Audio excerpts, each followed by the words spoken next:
Coisas mais simples assim, por exemplo, a gente tá no estúdio que tem ar-condicionado e tal. Show. Se eu cruzar os braços ou as pernas, isso é um indicativo. Vamos supor que a gente está a 25 graus na Suíça, sem problema, Show. atmosfera linda. Porque a gente vê muita coisa esotérica ou livros simples que falam isso. Ah, você não quer ouvir o que eu estou falando. Por exemplo, o Lorde, há uns 2 minutos atrás, você estava falando, ele estava com o braço cruzado. Mas tem um ar-condicionado. Tô me coçando. Então, você Contexto. tá curticária. Mas assim, dá pra levar a sério? Isso é uma linguagem tipo de almanaque, assim, que ninguém pode levar a sério? Expressões mínimas. Você vai falar pra mim, Guru, teu podcast é ruim. Aí eu já... fechou o braço. Cara, vamos lá. Primeiro, eu faço questão de falar isso em qualquer lugar. Isso que eu vou falar agora é horrível pra vender curso. Tanto é que muita gente que vende curso de linguagem corporal me odeia, mas a frase é: não existe sinal da mentira. Não existe um único sinal que automaticamente traduza. Fulano mentiu porque ele fez aquilo. Não existe. É bem complexo. O que existe é uma análise de clusters. Cluster é um conjunto de sinais que tem um valor. Eu vou ter um cluster positivo e um cluster negativo. Se eu tiver um material de 10 minutos, um cara sendo interrogado por 10 minutos, em 10 minutos ele apresentou, sei lá, 35 clusters negativos, eu falo com 100% de comportamento desonesto. Ele apresentou aqui e tal. E isso eu vou analisar o contexto, como você bem falou, cara, você tem um ar-condicionado. Quer ver um negócio? A pessoa hesitou antes de falar. Sim. Eu hesito o tempo inteiro. Nossa, A pessoa tá eu gaguejo mentindo? o tempo inteiro. E quem tem gagueira? Sim. Entendeu? E a pessoa que gagueja? Mas é o tempo todo, né? É tempo diferente, todo. porque às vezes você tá, sei lá, você vai dar uma entrevista no Danilo Gentili. Você pode ficar um pouco mais nervoso do que dar uma entrevista para um canal do YouTube de um inscrito.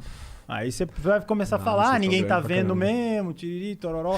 É normal. Mas o Lorde, ele tem a característica de sempre, então isso não entraria comum. Isso entra como linha de base dele. Mas olha que interessante. Você já viu, toda vez que eu vou passar um cartão, a fulana pergunta: Nossa. Crédito ou débito? Eu demoro para responder essa pergunta. Nota fiscal paulista é 3 minutos para responder. Também demoro. Agora, fala para ele tocar 15 músicas clássicas sem ler a partitura. Ele toca. Não, mas então... Mas mas aí também tem a memória motor, tem muita coisa aí. É outra memória, outro tipo de memória. Essa memória de respostas óbvias, que se eu te perguntar agora, nota fiscal paulista, o que você fala? Não. Já falou. O vinheteiro demoraria 30 segundos. Não estou brincando. Então, pra mim, essa pergunta nem faz sentido. Eu só quero ir embora logo. Ele anula? O que é isso? Assim, se você fosse fazer um estudo, a pessoa anula as respostas óbvias, que são respostas absolutamente recorrentes. Vamos lá. Nota fiscal, você quer, não quer? Ele vai falar que eu sou retardado. Não, vamos lá. Pode falar, ia ser bom. Primeiro, eu não sou psicólogo, então, psicólogos que estiverem assistindo, a minha análise é totalmente inferior à de vocês. Eu vou falar com base nos estudos correlacionados que eu tenho. Você já teve algum problema? Você já teve algum diagnóstico seu psicológico?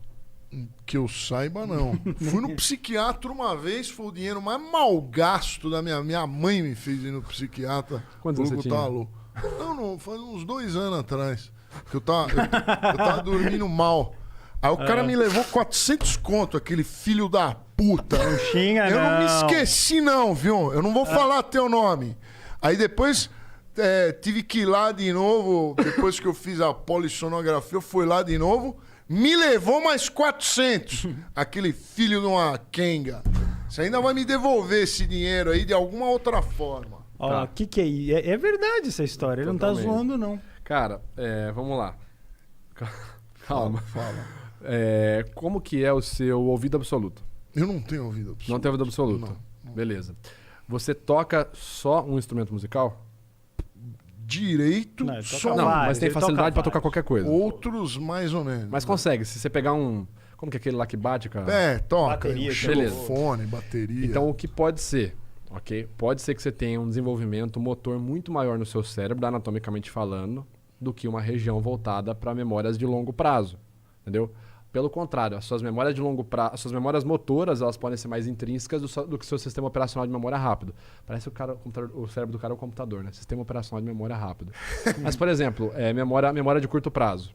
A senha do nosso prato aqui do sushi fica na fila aí. A senha é 537, beleza, 537.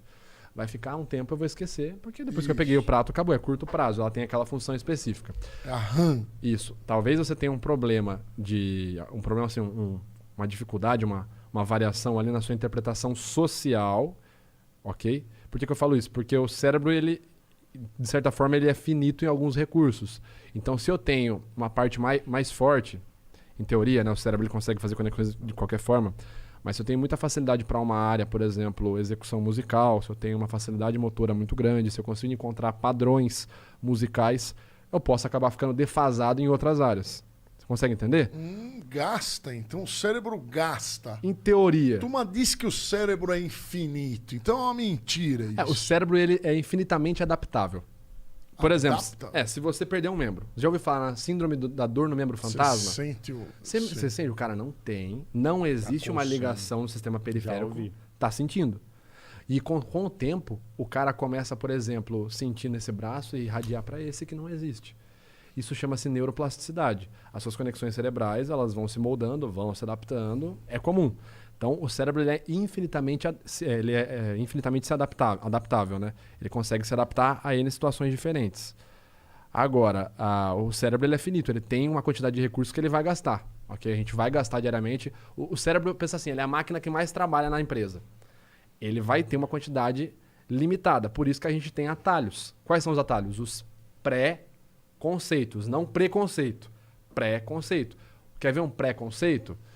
Um pré-conceito nosso. Olhar para os dois lados antes de atravessar a rua. Você tem uma pré-concepção de que se você não fizer isso, pode ser que você seja atropelado. Então é um facilitador. Você não vai chegar toda santa vez, parar na beirada da guia e fazer assim, caramba, será que eu posso ser assaltado? Acho melhor olhar para um lado, agora acho melhor olhar para o outro. Não, você vai simplesmente olhar para um lado para o outro, porque é um pré-conceito, uma pré-concepção. E aí que é engraçado, olha como uma pré-concepção simples, ela pode evoluir para outras coisas mais pesadas. Assim, que pode acabar gerando até uma discriminação. Vamos supor que você foi assaltado quando você era mais novo. E aí você guardou na memória aquele momento, porque tudo que tem emoção forte registra a memória muito pesada. Então na hora que você foi assaltado, o cara gritou, deu um tapa na tua cara, você ficou em choque. O cara tava de boné, moletom largo e bermudão e chinelo. O seu cérebro vai entender o seguinte, preciso fugir de momentos que levem essa emoção. Logo, preciso criar um padrão, logo, qualquer bonezão, moletom, e chinelão e bermudão pode ser aquele cara. E aí você vai criando um pré-conceito, que sempre que você vê um cara desse na rua, você cruza pro outro lado da calçada. E aí você tem que se investigar para quebrar isso daí.